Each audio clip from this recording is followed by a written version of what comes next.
Hello friends, welcome to our channel Loksabha exams powered by white board lister learning app. Right, जैसा कि आपको पता है दोस्तों, हम लोग डिस्कस कर रहे हैं जो रेलवे रिक्रूटमेंट बोर्ड के द्वारा वैकेंसी आई है स्टाफ एंड वेलफेयर इंस्पेक्टर 2025 जो एग्ज़ाम है। राइट, उसके लिए जो उसमें 50% सिलेबस है प्रोफेशनल एबिलिटी, जो कि इंक्लूड करता है labour laws, industrial relation, RTI act, computer and Microsoft application, national pension scheme. ठीक है, ये सारी चीज़ें दोस्तों। तो स्पेशली हम जो 50% सिलेबस है ये प्रोफेशनल एबिलिटी का, उस पर फोकस करके बहुत सारे इनिशिएटिव चला रहे हैं, बहुत सारे प्रैक्टिस सेशन चला रहे हैं दोस्तों। ठीक है, तो उसके लिए आपको क्या करना है, तो यहाँ पे देखिए, आप यहाँ पे इस ऐप को डाउनलोड करेंगे जी। ऐप डाउनलोड करेंगे, यहाँ पे देखिए बहुत सारे कोर्सेज हैं। ऐप को डाउनलोड करने के बाद आपको मोबाइल नंबर से लॉगिन करना पड़ेगा। मोबाइल नंबर से लॉगिन करने के बाद यहाँ पे कोर्स सिलेक्ट करना पड़ेगा। देखिए बहुत सारे सिलेक्ट प्रेफर्ड एग्ज़ाम। राइट, उसमें क्या है, आपको सिलेक्ट प्रेफर्ड एग्जाम में क्या करना है, जाना है और वहाँ पे RRB welfare inspector exam 2025 select करना है। इसको सेव करिए। राइट, सेव करने के बाद देखेंगे आपको बहुत सारे ऑप्शन है, ई बुक, ठीक है, classes, question bank, test series. Right, तो आपको क्या करना है, टेस्ट सीरीज पे क्लिक करना है। टेस्ट सीरीज पे क्लिक करने के बाद देखिए यहाँ पे बहुत सारे ऑप्शन है, daily practice quiz in labour laws in English, test series in English, test series in Hindi, daily practice quiz in Hindi, topic wise MCQs। Right, तो हम जो daily practice quiz in Hindi यहाँ पे आज बात कर रहे हैं, जो हिंदी हमारा जो ये सेशन है। ठीक है, तो हमने अब तक 6 सेशन देख लिए थे, डे 6 तक देख लिया था, डे 7 आज देखेंगे। ठीक है, तो यहाँ पे देखिए डे 7 पे क्लिक करेंगे। डे 7 पे हमने ऑलरेडी ये अटेम्प्ट कर रखा है, इसलिए देखिए यहाँ पे अटेम्प्ट करने के बाद आपका मार्क्स आएगा, सिक्योर्ड मार्क्स, आपकी रैंक आएगी। ठीक है, यू कैन रिव्यू, आप रिव्यू भी कर सकते हैं आंसर्स को। ठीक है, पूरा एनालिसिस आएगा। राइट, तो ये रिव्यू में से जाएंगे तो आपको जो क्वेश्चन है उस अटेम्प्ट किया है उसका पूरा यहाँ पे डिटेल्स आ जाएगा। राइट, चलिए, तो हम आप आज का जो डे 7 का जो इनिशिएटिव है उसको स्टार्ट करते हैं। राइट, देखिए पहला क्वेश्चन क्या है डे 7 का, कि कारखानों में सामान्य वेतन के साथ एक दिन में काम के अधिकतम दैनिक घंटे की अनुमति है, कि एक दिन में ज़्यादा से ज़्यादा कितने घंटे काम कराया जा सकता है जो कारखानों में, एज पर द फैक्ट्री जो कारखाना अधिनियम है उसके अकॉर्डिंग, उसके हिसाब से। राइट, ऑप्शन क्या है, 11 घंटे, 10 घंटे, 9 घंटे, 8 घंटे।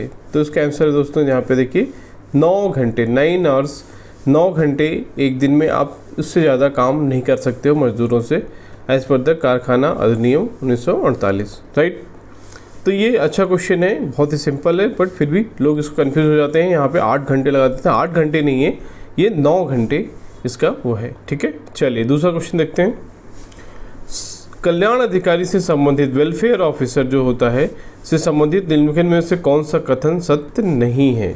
ठीक है, तो ऑप्शन क्या है, कल्याण अधिकारी का प्रावधान कारखाना नियम 1948 और दोनों में दिया गया है। ठीक है, कल्याण अधिकारी के कर्तव्यों और जिम्मेदारी को कानून में परिभाषित निहित किया गया है। राइट, कल्याण अधिकारी की नियुक्ति को किसी संगठन में नियोजित न्यूनतम कार्यबल के प्रधान से जोड़ा जाता है। राइट, वेलफेयर ऑफिसर आपको पता है कि वहाँ पे अगर 500 से ज़्यादा वर्कर्स हैं तो वेलफेयर ऑफिसर होना चाहिए as per the factory act. कल्याण अधिकारी की भूमिका को तीसरी ताकत के रूप में डिजाइन किया गया था।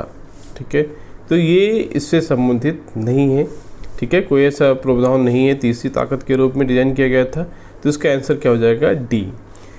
जो पूछ रहा था कौन सा कथन सत्य नहीं है। ठीक है, तो डी सत्य नहीं है, क्योंकि ऐसा कुछ तीसरी ताकत के रूप में डिजाइन करने का जैसा कोई कंसेप्ट नहीं है। राइट, चलिए तीसरा क्वेश्चन देखते हैं।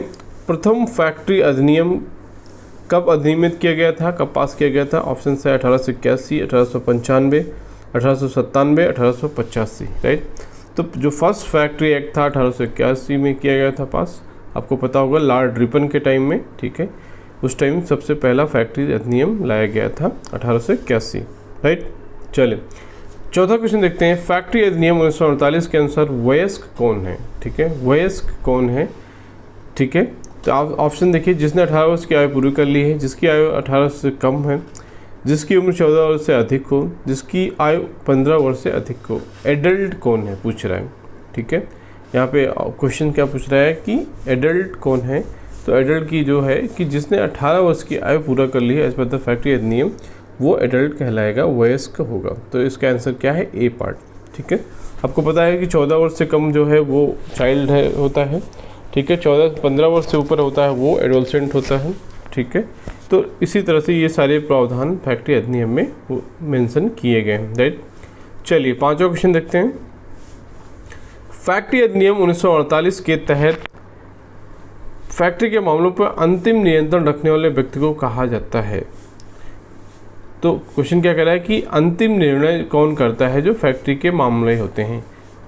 ऑप्शन देखिए क्या है इसमें, अधिभोगी, प्रबंधक, अध्यक्ष, प्रबंध निदेशक, ठीक है।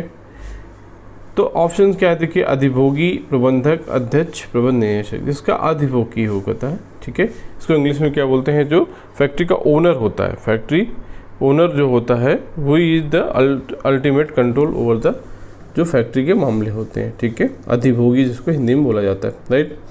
तो ये रहा दोस्तों हमारा आज का इनिशिएटिव, आज का जो डे 7 है, ठीक है। इसमें हमने डिस्कस किया डे 7 में क्वेश्चंस के जो 5 क्वेश्चन थे, ठीक है दोस्तों। तो आई होप ये आपको हेल्प करेगा प्रैक्टिस करने में, क्वेश्चंस को याद रखने में, राइट। तो thank you for watching this video, see you with the next video with the new content, right. Thank you दोस्तों।